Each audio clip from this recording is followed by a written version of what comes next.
Happy Sunday, everyone. I hope everyone is doing well. The house is quiet, except for the dog.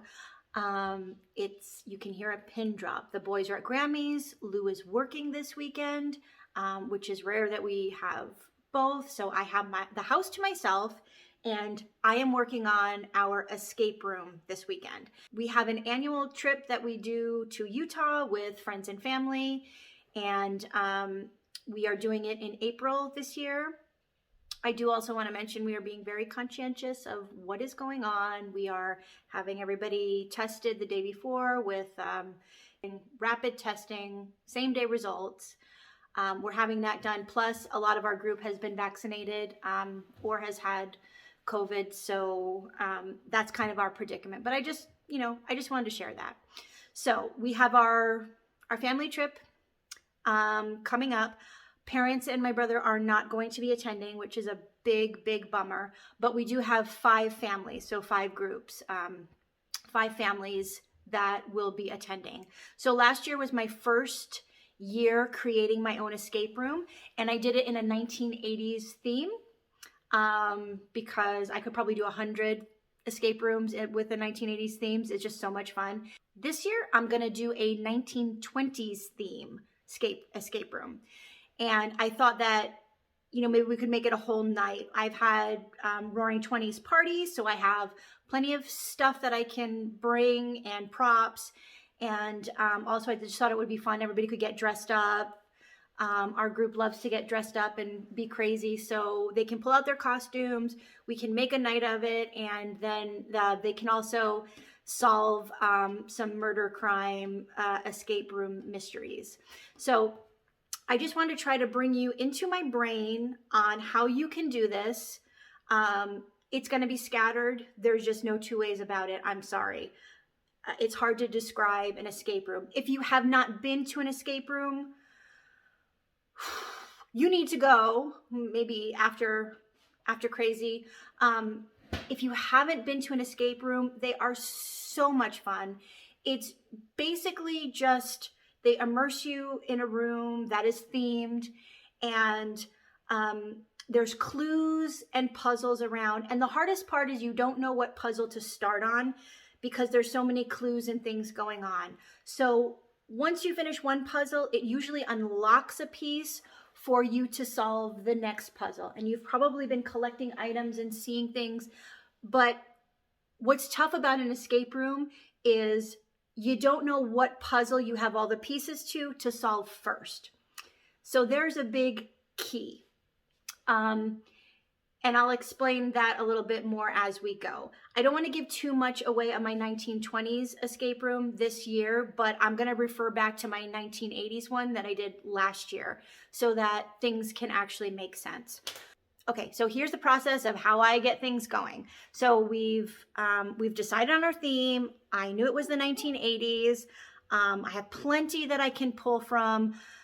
The next thing I do is I get my sketch pads, my notebooks, and I just start writing down ideas of things that I can make that would have like an impact and would be fun in the room that are nostalgic. So things I can make, and then I'm gonna figure out how I incorporate them into a puzzle, because that's actually kind of the easy part. Once you've been to a few escape rooms, for me anyway, that's kind of the easy part.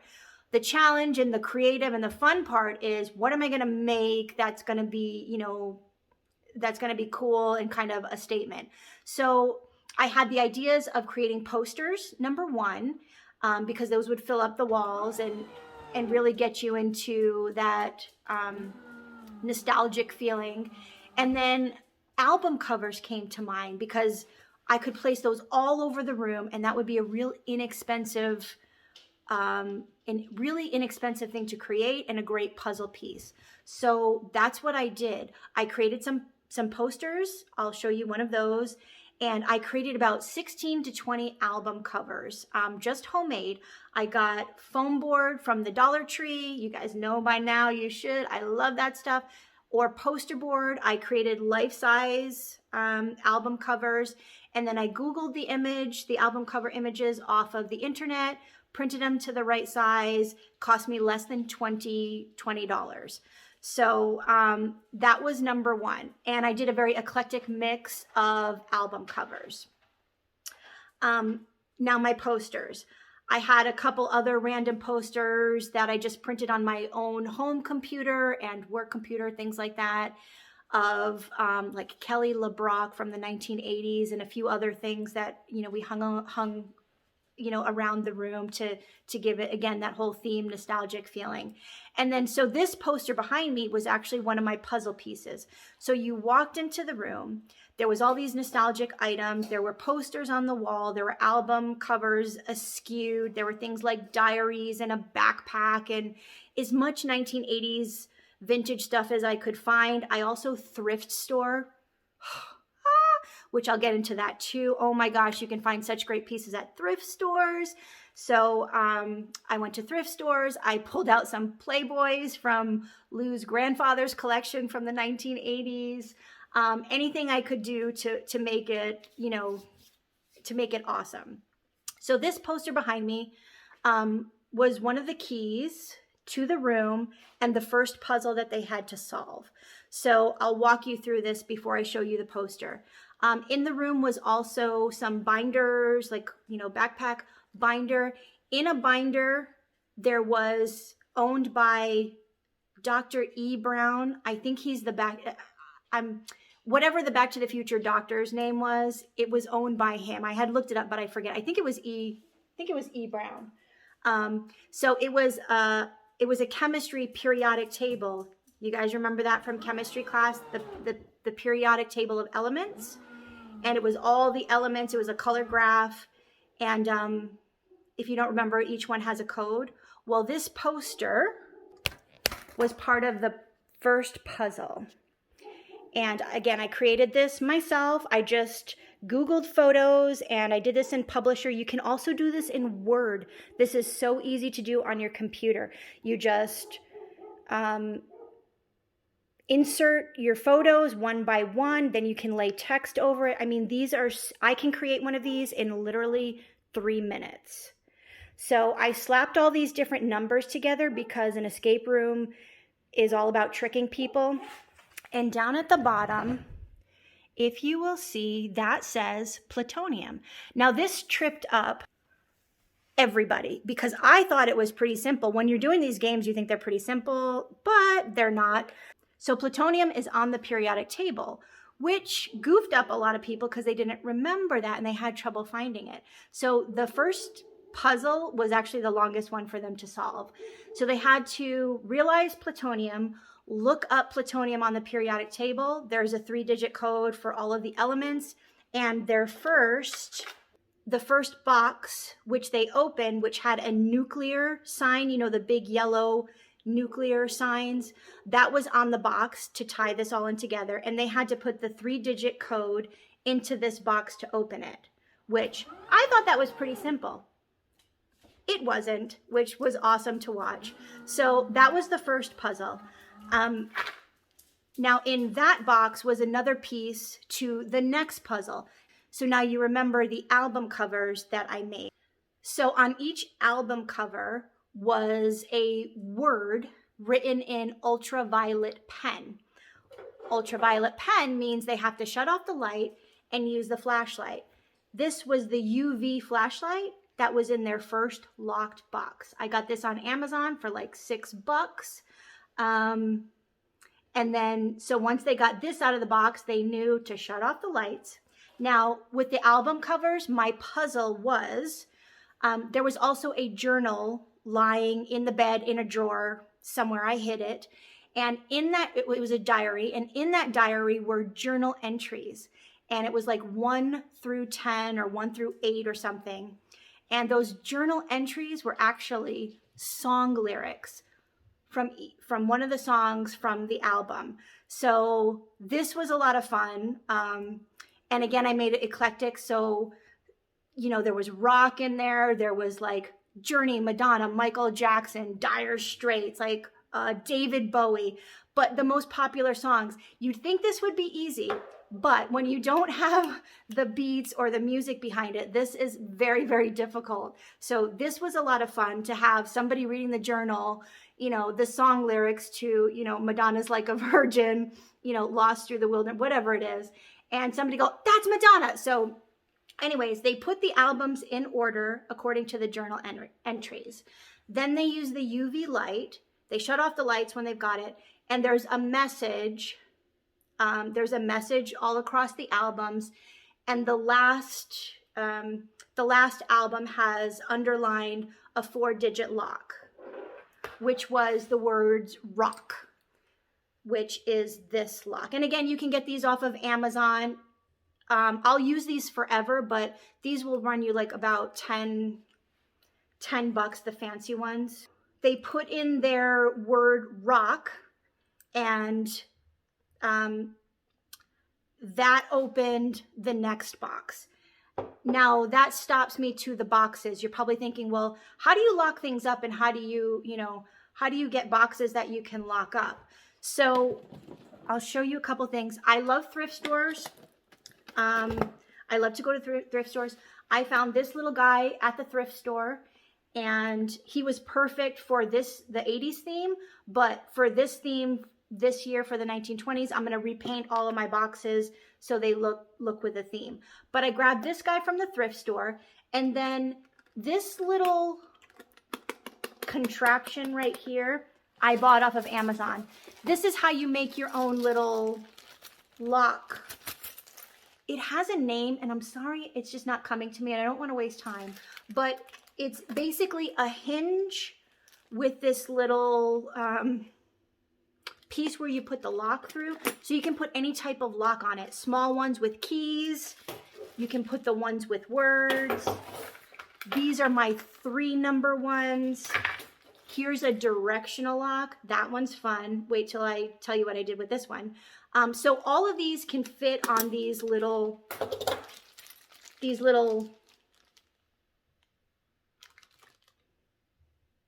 this little hardware that you get from Amazon. I'm just going to call it hardware because I forget what it's called. If I remember, I'll edit it in with like a type or something. I'll Google it for you. And then I just find boxes.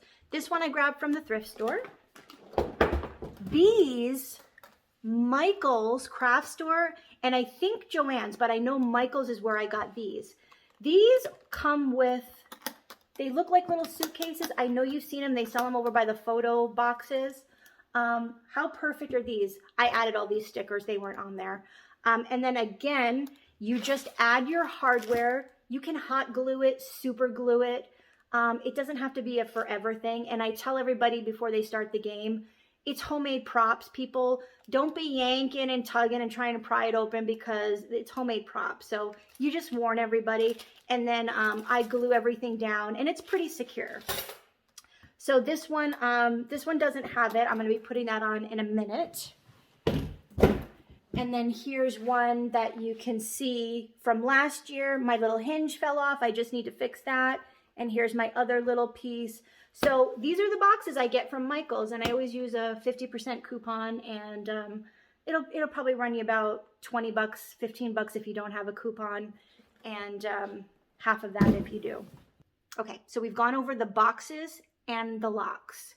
Now remember, what you're doing is you're hiding one piece of the next puzzle or one element of the next puzzle in each box. So when they walked in the room, they know the albums are a piece of the puzzle, but they could not have solved it without this, which was hidden away. So that's where the whole escape room challenge comes into. They never know which puzzle has all the pieces to start with. Okay, sorry guys. I'm a little scattered doing this. Trying to explain an escape room puzzle is, I'm sure your brain is going, woo, because me trying to explain it is a little crazy. So I've taken you through 2 puzzles. The Back to the Future puzzle was a 3-digit combo that they had to figure out to open up a box. Inside that box was a UV light that allowed them to turn off the lights and to decode what was on the record albums. The record albums, the very last word, allowed them to open this box with a word on it. It was rock, that allowed them to open that box. When they opened that box, there was a map inside of the box that I had hand drew of the estate that we're staying at. It's almost like its own campground, private campground. It's got like volleyball courts, a main house, an RV house, basketball court, swimming pool, the whole 9 yards. So I drew a map of the estate, and then I created these little Polaroid photos. I just printed them off of the computer. I Googled images again, and I just dropped them into a little, I just printed them and dropped them into a little box and created my own little Polaroids. And so these were laying out in drawers, taped like above a bunk bed or whatever. I just had them randomly scattered around in somebody's notebook. And so obviously these are clues. They knew that, but they couldn't solve the puzzle until they had the map. So now they have the map. They go back to their Polaroids, and the last box is a directional.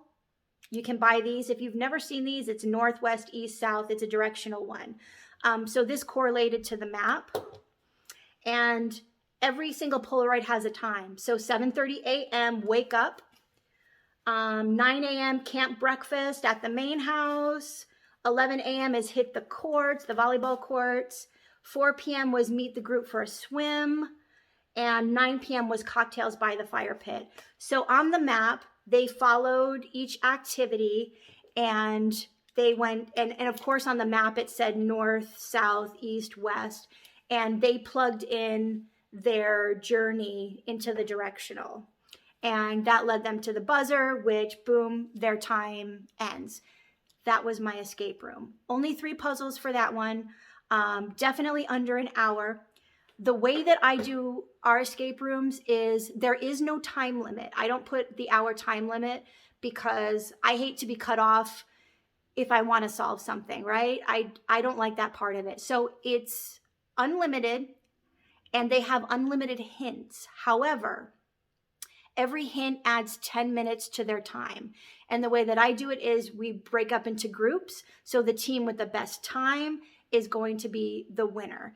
And if somebody's outside the door or in the living room or in the backyard waiting for the first group to end, they have no idea what their real time is going to be, because they don't know if they used 1 clue or 5 clues, which could add 50 minutes to their time. So the waiting team has no idea how much actual their time ended up being, which I think is awesome. So this year I've got 4 puzzles, and that's what I'm working on this weekend. So me and Lou have done our brainstorming. We've come up with some puzzles. I'm now in the making it process, which I love. And so I'm just going to give you a little tiny snippet of what I've got going, because I'm really excited about putting all this together. I can't wait. And so I'm just going to show you a tiny snippet. And then what I think I'll do is maybe record, if everybody's cool with it, maybe a team going through the escape room or the setup. And then I'll show you when they've already gone through it. So let me show you a couple of pieces that I've got going. Okay, so I'm going to give you just a glimpse of what I got going on so far to my 1920s theme escape room.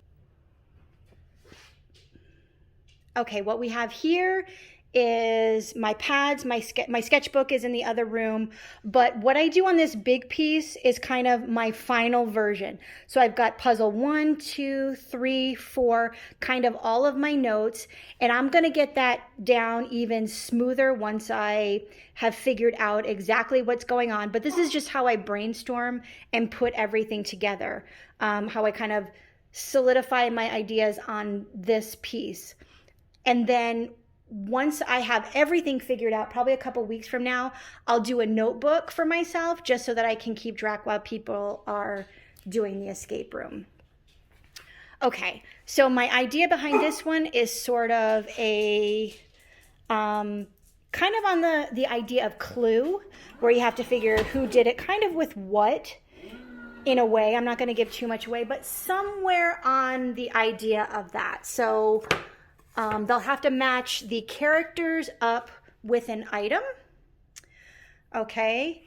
And I'm just going to show you some of my pieces. These I just printed off. So this took me, this took me about maybe a half hour because I have fun with it. But I just Googled these gals. These are all 1920 gals. And these are my casting call pictures because it's going to be kind of a nightclub cabaret theme that they're going to walk into. So here's going to be like a box of my casting call. And again, how can you do inexpensive things with kind of a wow factor? The clipboards are from the Dollar Tree. Again, why spend more money when you don't have to?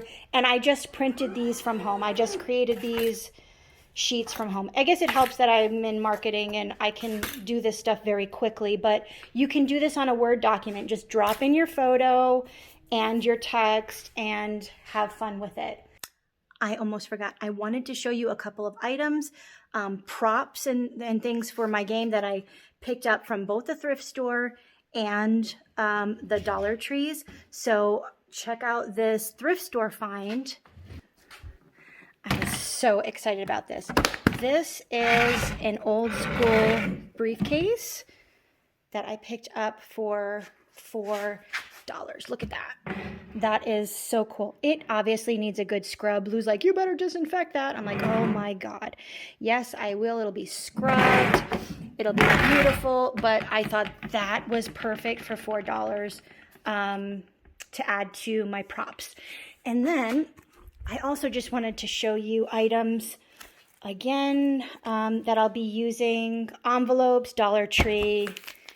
These yellow envelopes, Dollar Tree. These cardboard envelopes. Again, and all this is from the Dollar Tree. I even found a little toy gun that I'm going to spray paint a matte black. Maybe do a little gold touches or silver touches. But great finds, perfect finds. The escape room idea does not have to be crazy expensive. You can work with items you have, thrift, and be creative, and you can make something really awesome. That's all you're getting so far. That may be all you get for this whole 1920s theme until we're done and back from the big house, and that will be April, the first week of April. So as far as escape rooms, if you have any questions, you can always email or text me. You can always give me a shout out if you have questions or if you need help. But if you've been thinking of doing this, you can do it for kids. You can do simple puzzles. Just maybe start with 2. Have fun on a Friday night. I mean, they are so much fun to put together. They are so much fun to watch people have fun doing. So hope you enjoyed this. I will be back with our end results, and I'll see you later.